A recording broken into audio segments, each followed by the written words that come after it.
How to use Bitcoin. In the US, people generally use Bitcoin as an alternative investment, helping diversify a portfolio apart from stocks and bonds. You can also use Bitcoin to make purchases, but the number of vendors that accept the cryptocurrency is still limited. Big companies that accept Bitcoin include Overstock, AT&T and Twitch. You may also find that some small local retailers or certain websites take Bitcoin, but you'll have to do some digging. That said, PayPal has announced that it will enable cryptocurrency as a funding source for purchases this year, financing purchases by automatically converting crypto holdings to fiat currency for users.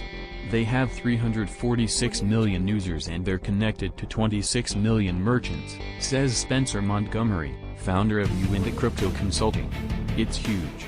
You can also use a service that allows you to connect a debit card to your crypto account, meaning you can use Bitcoin the same way you use a credit card. This also generally involves a financial provider instantly converting your Bitcoin into dollars. Crypto.com and CoinZoom are two services that have regulation in the US, Montgomery says. In other countries, particularly those with less stable currencies, people sometimes use cryptocurrency instead of their own currency. Bitcoin provides an opportunity for people to store a value without relying on a currency that is backed by a government, Montgomery says. It gives people an option to hedge for a worst-case scenario. You're already seeing people in countries like Venezuela, Argentina, Zimbabwe, in countries heavily in debt. Bitcoin is getting tremendous traction.